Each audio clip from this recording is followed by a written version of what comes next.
Assalamualaikum warahmatullahi wabarakatuh. Alhamdulillah, salatu wassalamu ala rasulillah wa ala alihi wa ashabihi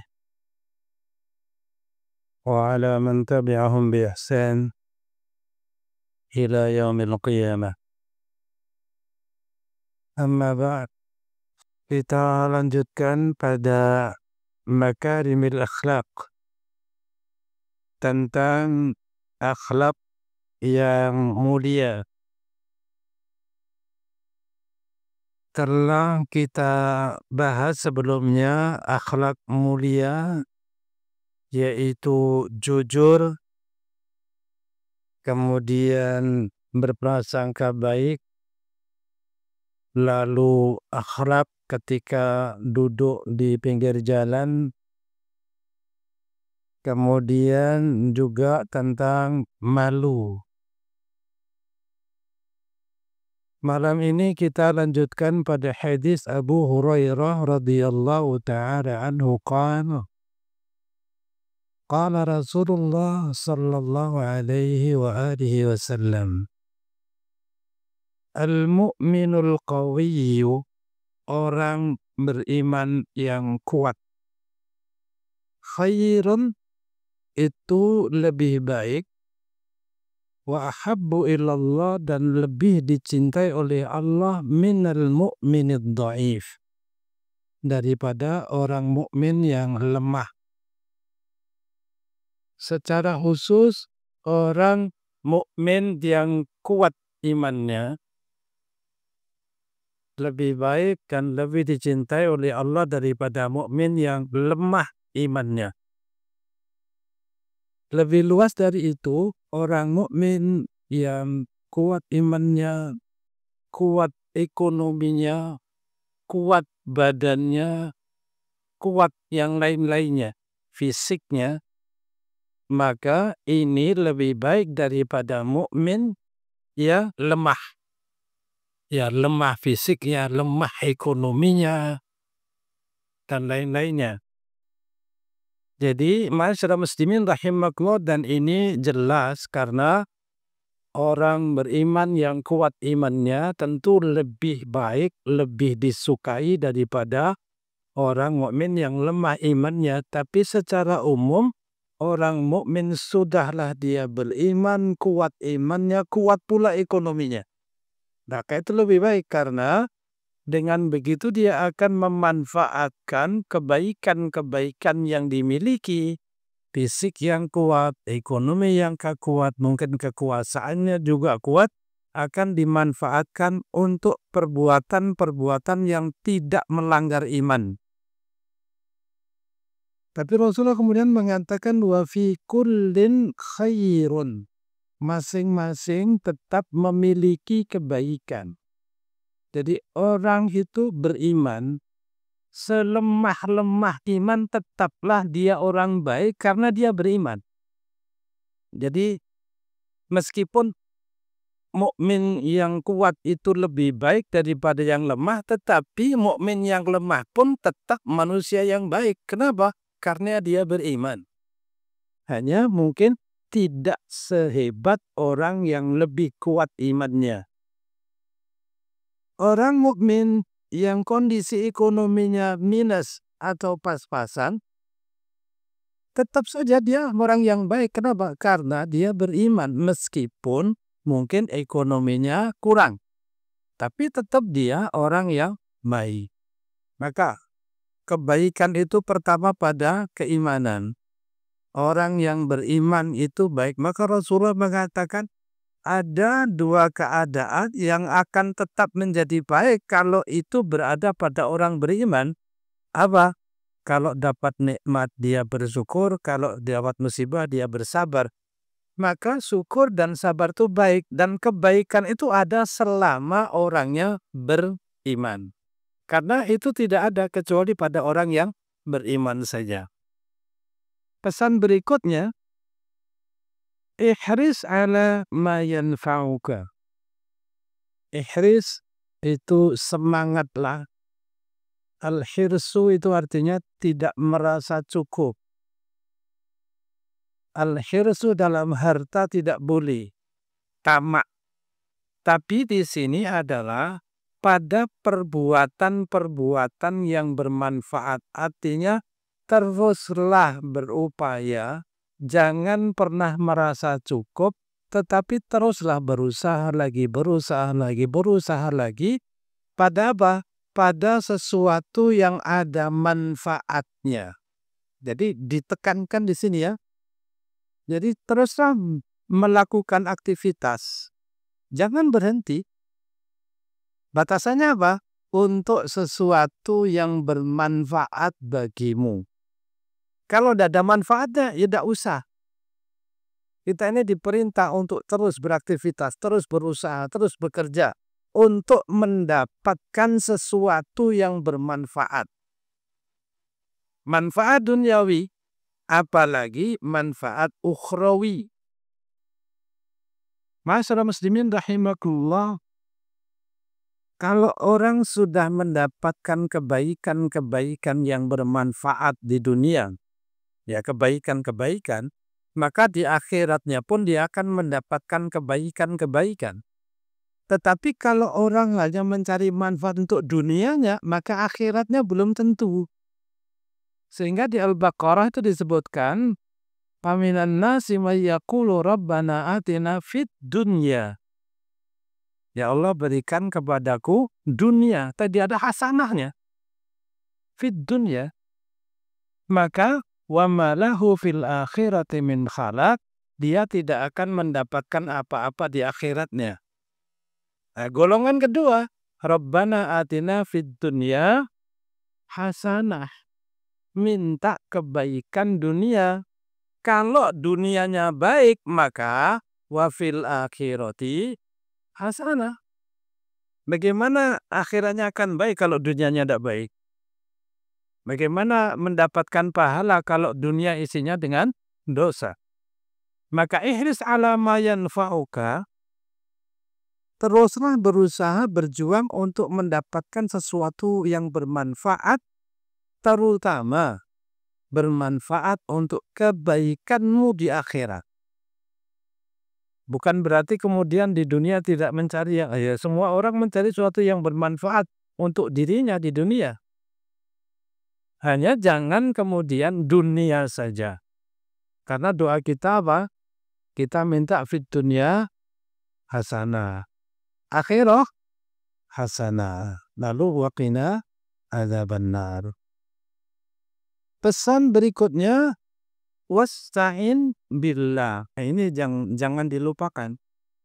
Setelah berusaha sungguh-sungguh, jangan lupa minta tolonglah kepada Allah.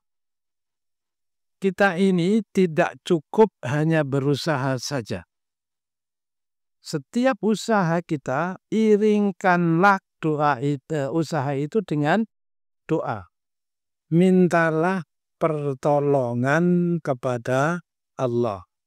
Jadi setelah diperintahkan kepada kita untuk melakukan aktivitas, melakukan perbuatan, berjuang, bersungguh-sungguh untuk mendapatkan manfaat, jangan lupa wasta'in billah, untuk mendapatkan kebaikan itu kamu minta pertolongan kepada Allah. Maka kita ulang, la haula wa la quwwata illa billah. Kita ini tidak dapat menghasilkan, kita tidak dapat meraih sesuatu yang bermanfaat, dan juga tidak bisa menghindar dari sesuatu yang mendatangkan bahaya, illa billah, kecuali dengan izin dan pertolongan Allah. Ya, kita usaha seberapapun usaha kita, kalau tidak dapat bantuan dan tidak mendapat izin dari Allah, ya tidak akan mendapatkan apa-apa. Maka jangan diremehkan urusan berdoa. Sehingga kalau kita baca kitab-kitab zikir, di kitab doa, itu selalu ada doa yang menyertai pada setiap pekerjaan. Bahkan orang bangun tidur pun ada zikir yang diucapkan. Ketika dia turun masuk kamar mandi, dia mengucapkan lagi zikir. Keluar begitu juga. Bercermin dia berdoa lagi, dan seterusnya. Mau keluar rumah berdoa lagi. Nanti di tempat tujuan berdoa lagi. Mulai kerja berdoa lagi. Selesai berdoa, bekerja berdoa lagi. Masuk rumah berdoa lagi. Mau tidur berdoa lagi. Selalu begitu. Jangan lupa untuk selalu meminta pertolongan kepada Allah Subhanahu wa ta'ala. Apalagi dalam kerja-kerja yang besar. Dalam mencari rezeki. Dalam perjuangan. Semuanya itu jangan lupa wasta'in billah. Minta tolonglah kepada Allah wala ta'jiz. Pesan berikutnya jangan lemah. Ada yang mengartikan di sini jangan mudah menyerah. Jadi kalau seseorang berusaha sudah berdoa kemudian belum berhasil, ya terus jangan cepat putus asa. Jangan cepat menyerah. Karena seringkali keberhasilan itu tidak muncul sekaligus hanya dalam satu kali pekerjaan. Orang melakukan satu aktivitas ternyata pertama tidak sesuai, hasilnya tidak maksimal. Diulang lagi tidak maksimal lagi. Diulang lagi belum. Jangan berhenti. Yang penting tetap berusaha dan meminta pertolongan kepada Allah, akhirnya akan berhasil. Dan masyarakat muslimin rahimakumullah, inilah contoh yang kita dapatkan dari para rasul. Mereka berdakwah, mengajak manusia untuk melakukan kebaikan di dunia, untuk kebaikan akhiratnya. Diulang lagi, berdoa kepada Allah. Menghadapi tantangan, berdoa kepada Allah, mendoakan orang-orang supaya selamat, dan selanjutnya. Dan terus itu. Tidak berhenti. Jadi jangan mudah menyerah. Jangan jadi orang yang mudah putus asa. Jadi terlalu lemah, Maka ada 3 di sini. Perintahnya ada 3. Apa? Berusaha dengan sungguh-sungguh untuk mencari sesuatu yang bermanfaat berupa kebaikan-kebaikan. Yang kedua apa? Iringi dengan doa. Berdoalah kepada Allah. 3 apa? Jangan mudah menyerah. Jangan jadi orang yang lemah atau jangan jadi pemalas. Apalagi pemalas kemudian tidak mau berusaha. Tidak mau berjuang. Di masa kita ini kita sering mendengar kebanyakan orang mau instan. Jadi ada apa-apa pengennya langsung jadi. Tidak melalui proses berpayah-payah.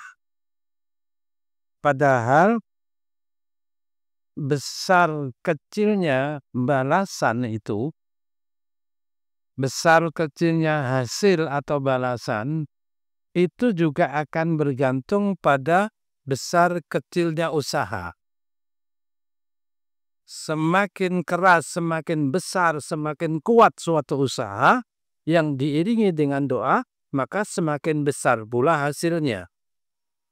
Maka jangan menjadi orang yang suka bermalas-malasan. Nah, setelah itu, ini peringatannya, kalau itu sudah dilakukan, sudah sungguh-sungguh, sudah berdoa, tidak menyerah, wa in asabaka syai'un, ternyata kamu ditimpa oleh sesuatu.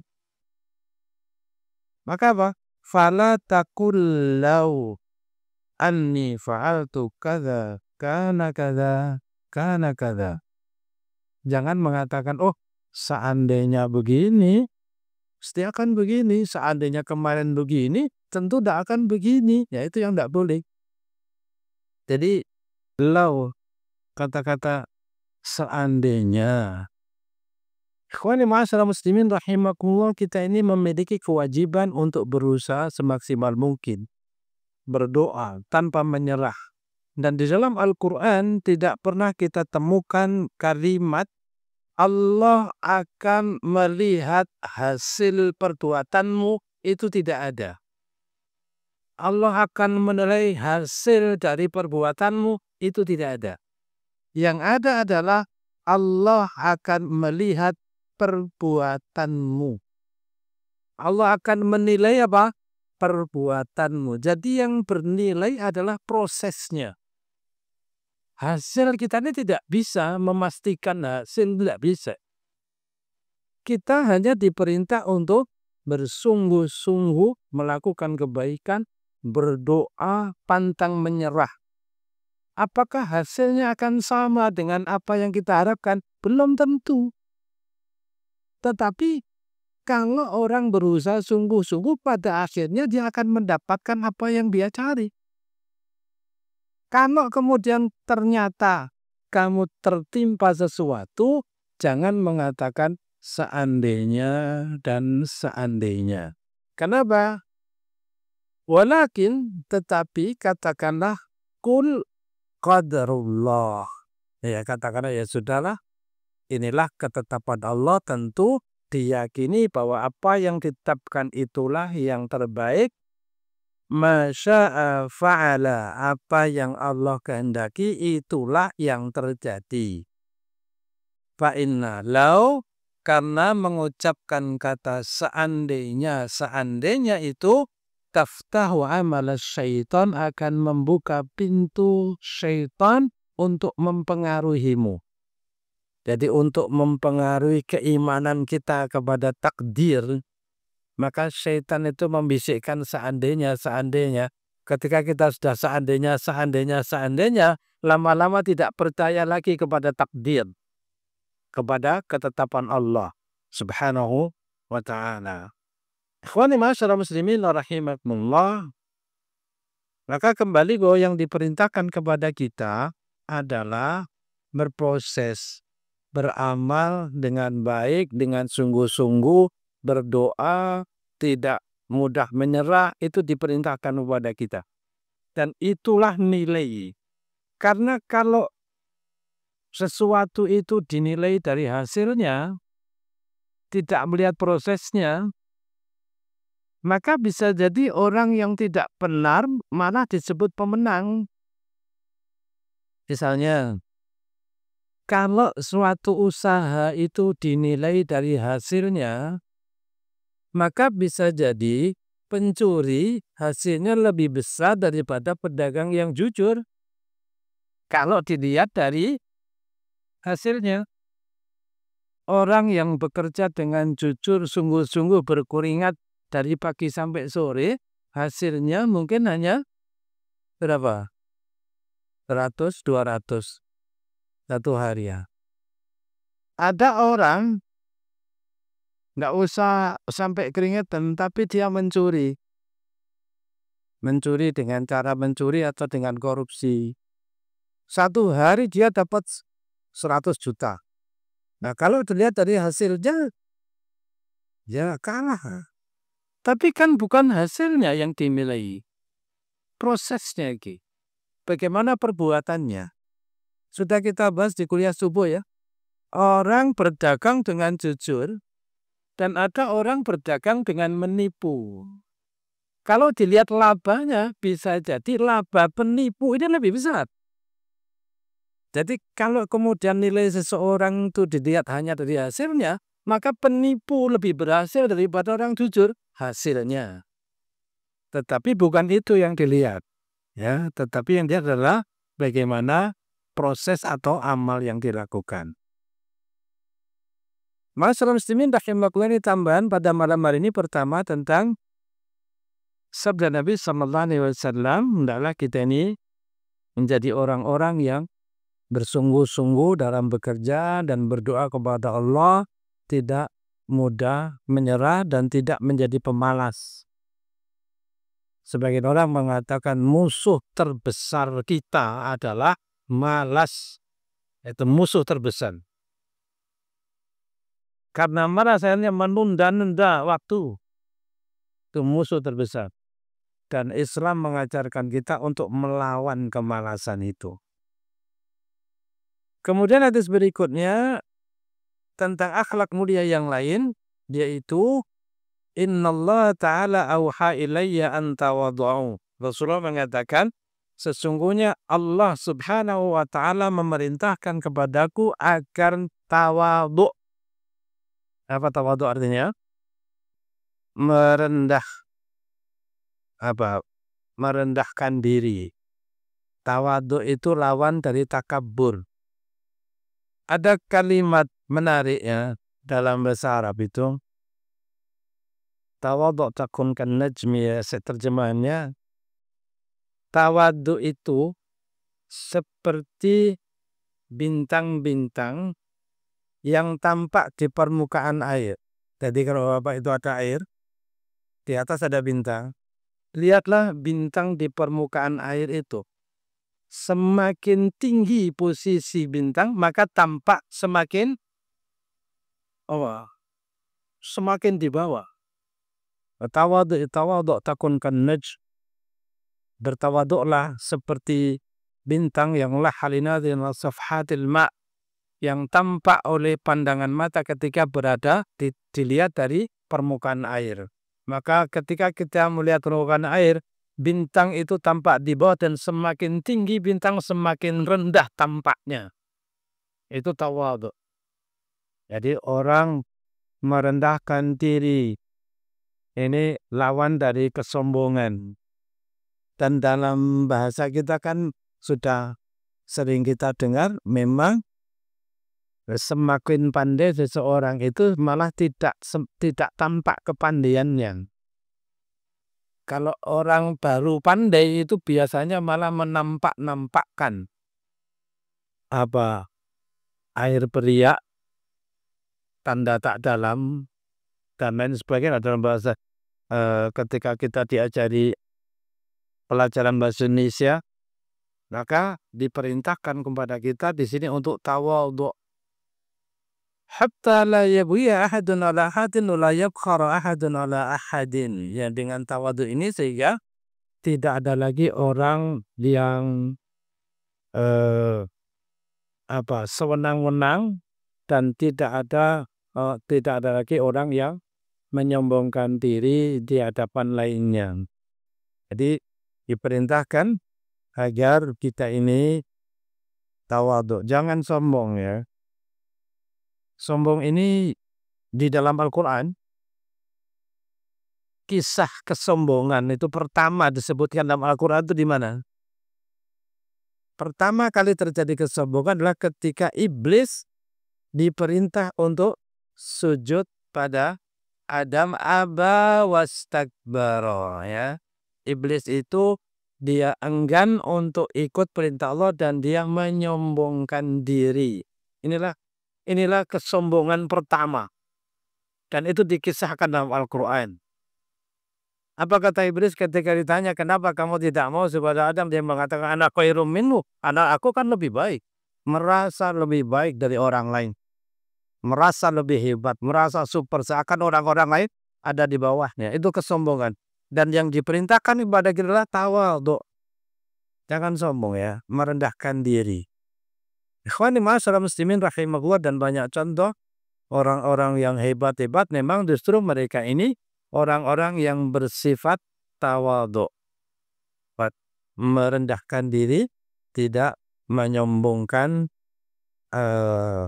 kelebihan yang mereka miliki. Ikhwani ma'asyiral muslimin rahimakumullah, kemudian bahwa Nabi kita sallallahu alaihi wasallam juga bersabda. Jadi ini akhlak yang kedua ya. Yang kedua adalah tentang tawadhu.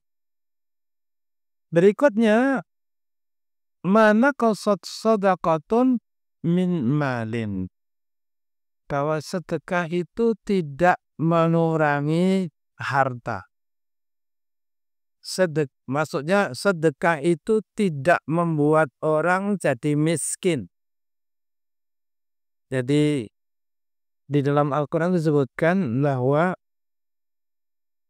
asyaitanu ya'idukumul faqr.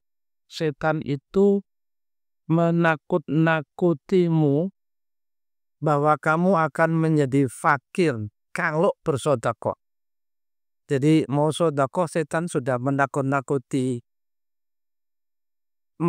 menanamkan rasa khawatir miskin kalau bersedekah. Padahal Nabi mengatakan, mana qasad sadaqatun min malin. Sedekah itu tidak mengurangi harta. Artinya sedekah itu bukan penyebab orang menjadi miskin. Hanya kita kembali pada kaidah dasar sedekah ya di Al-Baqarah. Yas'alunaka madza yunfiqun. Mereka bertanya kepada Muhammad tentang apa yang disedekahkan, apa yang diinfakkan. Qulil afwa. Katakanlah, jika ada yang bertanya tentang apa yang diinfakkan, jawabannya adalah kelebihan. Jadi kalau kita sudah bisa mencukupi diri sendiri, mencukupi kebutuhan pokok pada orang-orang yang di bawah tanggung jawab kita, maka selebihnya. Dan kalau seseorang menafkahkan kelebihan, itu tidak akan membuatnya menjadi miskin. Jadi mana qasad shadaqatan min malin wa ma zadallahu 'abdan bi'afwin illa izza. Dan tidaklah Allah menambah kepada seseorang yang memaafkan kecuali Allah akan menambah kemuliaannya. Jadi kadang-kadang orang ini merasa gengsi dan takut jatuh martabatnya kalau minta maaf. Atau berlapang dada. Memaafkan. Jadi memaafkan itu sebenarnya justru membuat seseorang semakin tinggi derajatnya. Allah akan mengangkat derajatnya. Jadi ini tentang al-afu ya. Ada orang yang sulit untuk minta maaf. Ada juga orang yang sulit memaafkan. Kadang-kadang yang mau minta maaf itu ada rasa gengsinya. Ada juga orang yang saat meskipun sudah ada orang ngaku minta maaf, berat juga untuk memaafkan. Ada yang begitu. Maka diperintahkan kepada kita di dalam surah Al-Imran tentang orang-orang al-muttaqin adalah wal-'afina 'anil nas, yaitu orang-orang yang mudah memaafkan kesalahan orang lain. Wa ma tawaddu'a ahadun lillahi illa rafa'ahu Allah Ta'ala. Dan tidaklah seseorang merendahkan diri, melainkan Allah justru akan mengangkatnya lebih tinggi. Jadi masih balik pada masalah tawadhu', bahwa dengan merendahkan diri itu tidak akan membuat seseorang jatuh status sosialnya. Justru dengan merendahkan diri itu, justru Allah akan mengangkatnya. Hadis berikutnya tentang sifat orang-orang yang beriman juga, yaitu perintah Nabi SAW, ya ayyuhan nasu afshus salam. Wahai manusia, sebarkanlah salam. Ini sudah kita bahas di bagian pertama tentang hak muslim atas muslim adalah jika bertemu mengucapkan salam. Afshus salam. Alhamdulillah di era kita pada beberapa tahun terakhir, salam itu sudah menjadi sesuatu yang biasa, yang bukan aneh. Mungkin dulu ya. Dulu orang ketemu orang lain atau ketok pintu itu bukan mengucapkan salam, tapi apa? Apa ya? Kalau orang Madura apa? Nah, kalau orang Jawa itu kula nuwun. Nah, kalau sekarang enggak itu, sekarang sudah ganti semua. Enggak ada orang bilang kula nuwun ya, tok assalamualaikum. Jadi salam luar biasa. Jadi memang diperintahkan kepada kita, ini ciri khas ya. Identitas sebagai muslim itu paling jelas adalah mengucapkan salam. Ketika kita ketemu dengan orang salam, itulah dia muslim ini. Karena itu identitas awal seorang muslim itu adalah ucapan ketika bertemu mengucapkan assalamualaikum. Salam. Dalam riwayat dikatakan ala man arafta wa man lam ta'rif. Salam itu disampaikan kepada orang yang kamu kenal maupun tidak kamu kenal. Salam. Afsun, sebarkan salam. Kalau dimaknai dengan bahasa, sebenarnya salam itu adalah keselamatan, kedamaian, sehingga orang yang sudah terbiasa mengucapkan salam ini juga seharusnya mampu menyebarkan kedamaian dan ketenangan. Karena salam artinya keselamatan. Dan orang yang mengucapkan salam, dia mendoakan keselamatan bagi orang yang di depannya, dan seharusnya dia juga pandai menyebarkan keselamatan dan kedamaian. Perintah berikutnya, wasilul arham, dan hendaklah kalian bersilaturahim, menyambung tali kekerabatan yang terputus atau dikembangkan, mempertahankan yang sudah ada dan menyambung yang sudah putus. Ini sudah kita jelaskan. Sebenarnya kata-kata menyambung itu kalau ada yang putus. Kalau tidak ada yang putus, tidak menyambung namanya. Hanya memperkokoh supaya tidak putus. Tapi silaturahim ini adalah menyambung. Jadi kalau ada yang putus, mungkin kita ingat punya teman, punya saudara, suatu tempat. Sudah lama tidak ketemu, sudah tidak pernah ada kontak, datangi dia supaya tersambung kembali. Itu namanya silaturahim. Wa at'imut ta'am, dan berilah makan. Nah, ini yang ketiga. Jadi berbagi. Terutama pada orang-orang yang membutuhkan makanan. Tapi juga bisa saja memberi makan itu ya berbagi makanan pada teman-teman ya. Katakanlah sering misalnya ngajak makan bersama. Tapi yang lebih penting sebenarnya adalah bagaimana kita ini memberikan makanan kepada orang-orang yang memang memerlukan makanan itu. Banyak orang-orang yang kita ini bisa makan satu hari berapa kali? Kita 3 kali sehari, dan ada orang yang makan 3 hari sekali. Karena memang tidak ada yang dimakan. Maka kita ini orang yang memiliki kelebihan adalah memperhatikan kebutuhan pokok seperti makanan bagi orang-orang yang membutuhkan. Kemudian wasallu bil-laili wan nasu niyam. Perintah keempat adalah hendaklah kalian sholat malam. Kapan? Wan nasu niyamun, ketika orang-orang sedang tidur. Ini qiyamul lail. Dalam pembahasan fikih pernah kita bahas bahwa sholat malam itu adalah sholat yang dilakukan mulai dari setelah isya sampai datang waktu subuh. Itu namanya sholat malam. Karena di antara pesan Nabi adalah jangan tinggalkan witir sebelum tidur. Artinya ya masih awal. Tetapi hadis ini menekankan alangkah utamanya jika sholat malam itu kapan? Wan nasu niyamun, ketika orang-orang sedang tidur. Artinya sudah lewat tengah malam. Bahwa sepertiga malam terakhir itu Allah subhanahu wa ta'ala turun ke langit dunia untuk mengabulkan doa-doa, mengampuni orang-orang yang meminta ampun. Itu pada sepertiga malam, dan memang itu waktu kebanyakan manusia sedang tidur. Sholat malam. Kalau kalian lakukan itu, tadkhulul jannata bisalam, maka engkau akan masuk surga dengan selamat. Ini amal-amal sebagai tambahan dari amal-amal yang wajib ya. Jadi ya, salam, silaturahim, bersedekah makanan, sholat malam, itu amal-amal sebagai tambahan dari amal-amal yang wajib. Kalau hanya ini saja tapi 5 waktunya tidak bisa.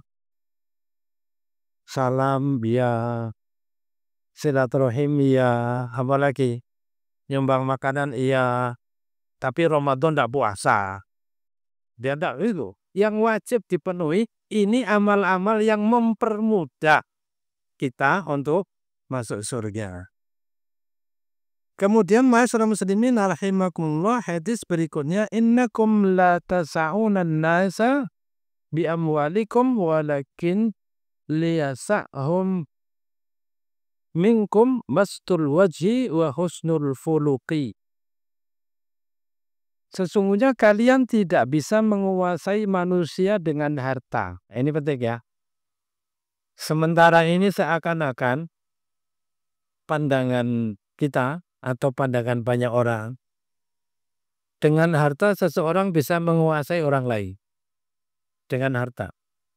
Dan itu sering terbukti ya.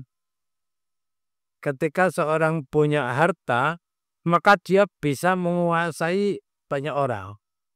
Tapi hadis ini mengatakan kalian tidak bisa menguasai semua orang. Kalau seseorang bisa menguasai orang dengan harta, berapa sih harta yang dimiliki? Kalau ada orang punya uang, dia bisa menguasai orang lain dengan hartanya. Yang dikuasai ini orang-orang yang tidak punya harta. Orang lebih kaya tidak bisa dikuasai. Dan kalau orang menguasai dengan hartanya, berapa orang bisa dikuasai? Berapa jumlah hartanya? 1 triliun, 2 triliun pun tidak akan bisa menguasai sekian banyak orang. Karena ada yang lebih kaya lagi yang tidak bisa dikuasai. Ini kan sementara pandangan sebagian kan, dengan harta orang bisa menguasai orang. Artinya sini mengatakan tidak bisa. Tetapi Rasulullah mengatakan kalian tuh sebenarnya bisa menguasai orang, tidak usah pakai harta.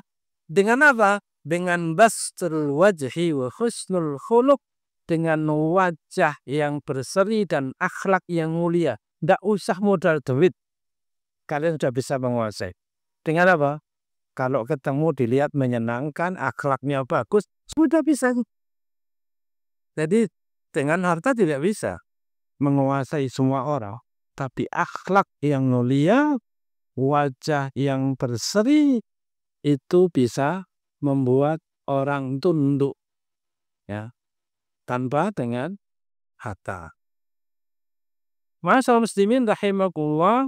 Kemudian kita selesaikan. Al-mu'minu mir'atul mu'mini, ya. Orang beriman itu adalah apa? Kaca, cermin. Ya. Orang beriman itu cermin bagi saudaranya sesama mukmin. Jadi kalau kita ingin tahu kesalahan kita ini kalau berdandan, pengen tahu sudah pas apa belum, itu yang membantu kita adalah cermin.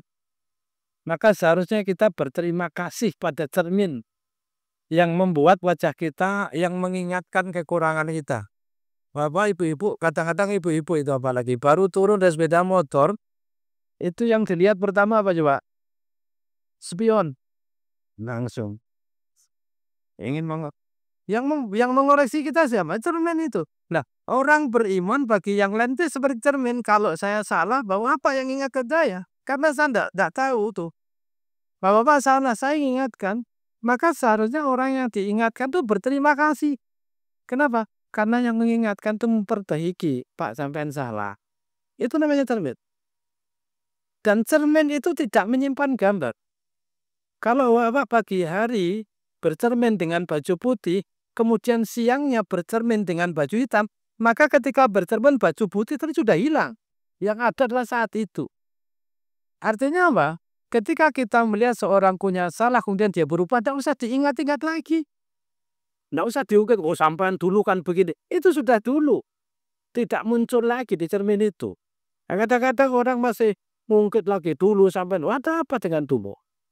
Jadi cermin itu seperti itu. Kemudian ma'asyiral muslimin rahimakumullah, hadis terakhir yang kita baca adalah al-mu'minul ladzi yukhaditun nas wa yasbiru ala adzahum khairun minal mu'min. Al-mu'minul ladzi yukhaditun nas wa yasbiru ala adzahum. Orang beriman yang mau bergaul dengan orang lain dan dia bersabar untuk menghadapi gangguan, itu khairun, lebih baik dari minal mu'min alladzi la yukhalitun nas wa la yasbiru ala adzahum. Lebih baik daripada orang beriman yang tidak mau bergaul dengan orang lain karena dia tidak sabar melihat gangguan. Kita ini kalau sudah bergaul dengan orang lain, jangan berharap semua yang kita lihat itu menyenangkan kita. Jangan berharap yang kita dengar pasti semua yang menyenangkan telinga kita. Kalau kita sudah berhubungan banyak orang, pasti ada yang kita lihat dan tidak kita sukai. Ada suara yang tidak kita senang, kita tidak senang mendengarnya. Kenapa? Karena kita berkumpul dengan banyak orang. Maka mau bergaul dengan banyak orang dan bersabar itu lebih baik daripada tidak mau bergaul dengan orang lain. Apa tidak mau berinteraksi, menyendiri. Lebih baik kita ya bergaul saja. Meskipun resiko bergaul dengan banyak orang, kita akan dapati sesuatu yang tidak mengenakkan hati kita. Kita tidak bisa memaksa orang untuk melakukan sesuatu yang kita sukai. Istilah kemudian kita bersabar.